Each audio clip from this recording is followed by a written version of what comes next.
शासनाने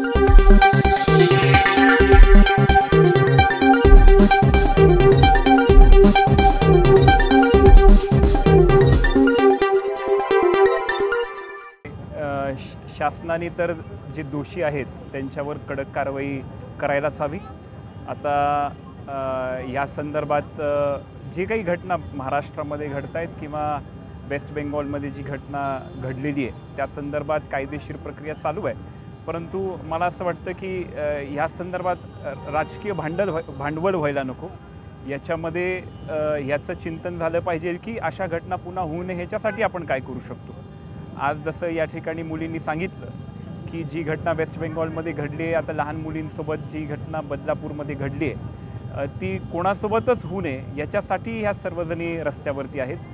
लातूर शहरामध्ये अनेक विद्यार्थी महाराष्ट्रभरातून या ठिकाणी शिक्षण घेण्यासाठी येतात, अनेक मुली एकट्या राहतात आणि म्हणून जी मुलगी कोचिंगला, जसं त्या म्हणाल्या की कोचिंगला एकटी जाते, सायकलवरती एकटी जाते, तिच्यासाठी आपण इथं उपस्थित आहोत। आता मला जेव्हा हे सर्व मुली भेटायला आल्या तेव्हा त्यांनी मला सांगितलं की आम्हालासुद्धा भीती वाटते, म्हणजे ती फक्त घटना वेस्ट बेंगॉलपुरती मर्यादित नसून लातूरमधल्या सामान्य मुलीलासुद्धा असं वाटायला लागलं कदाचित आपण असुरक्षित आहोत आणि म्हणून त्यांना आधार देण्यासाठी मी इथं उभा आहे। इथं एक राजकीय कार्यकर्ता किंवा नेता म्हणून नव्हे, पण एक दोन मुलींचा बाप म्हणून या ठिकाणी मी यांच्यासोबत उभा आहे। मुलांना वेदना झालेल्या आहेत आणि फक्त हे मुलींपुरतंही मर्यादित नाही आहे, या ठिकाणी मुलांची संख्यासुद्धा चांगल्या पद्धतीची आहे आणि म्हणून प्रत्येक भावानी, प्रत्येक मुलांनी, प्रत्येक तरुणांनी रस्त्यावरती उतरण्याची गरज आहे। कारण आपण विचार केला पाहिजे की सर्व भारतातल्या मुलींना काय वाटत असावं।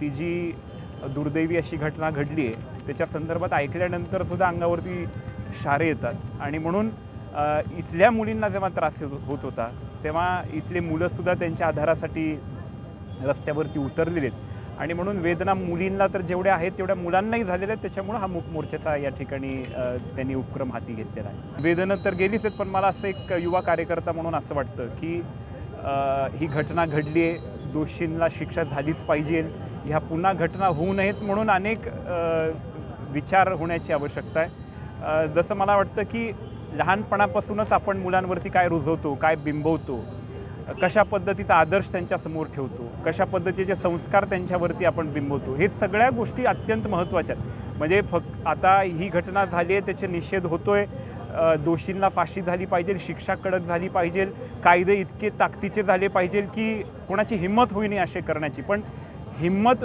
होऊ नये ह्याच्यासाठी तर कायदा झालाच पाहिजे, परंतु ही भावनाच मनात येऊ नये ह्याच्यासाठी शिक्षण व्यवस्थेमध्ये सुद्धा आध्यात्मिक दृष्टिकोनातून काम झालं पाहिजे। आज आपण विद्यार्थ्यांचे आदर्श कोण आहेत? टिकटॉक स्टार, रील स्टार आदर्श आहेत आपले आणि म्हणून जोपर्यंत छत्रपती शिवाजी महाराज आदर्श होणार नाही, जोपर्यंत ज्योतिबा फुले आदर्श होणार नाही, जोपर्यंत सावित्रीबाई आदर्श होणार नाही, तोपर्यंत अशा पद्धतीची मानसिकता कशी बदलेल?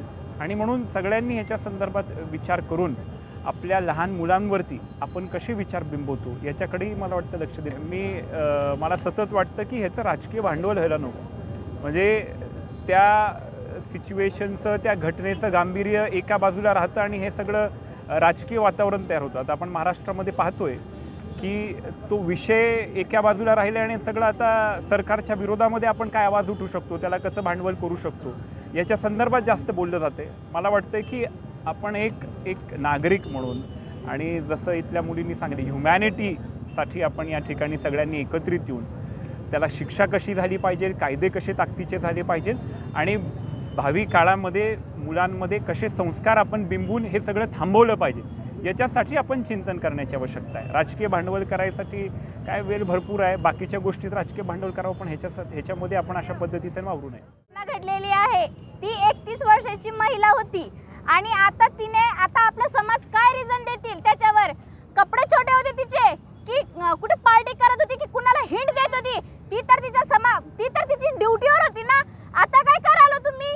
आपण मुली आज मुलांमुळे बाहेर जाण्याला, कोचिंगला जायला घाबरायला, ड्युटी करणं गेल्यात कशामुळे? या वाईट मुलांमुळे।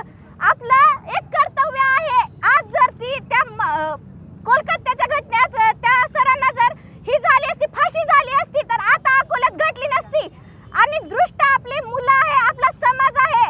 ही गोष्ट फक्त मुलांची नाही, पण मुलंच याला कारणीभूत आहे. आपल्या मुलांनी राखी बांधून घेतात आपल्या मनगटावर की आपली बहीण सुरक्षित राहावं.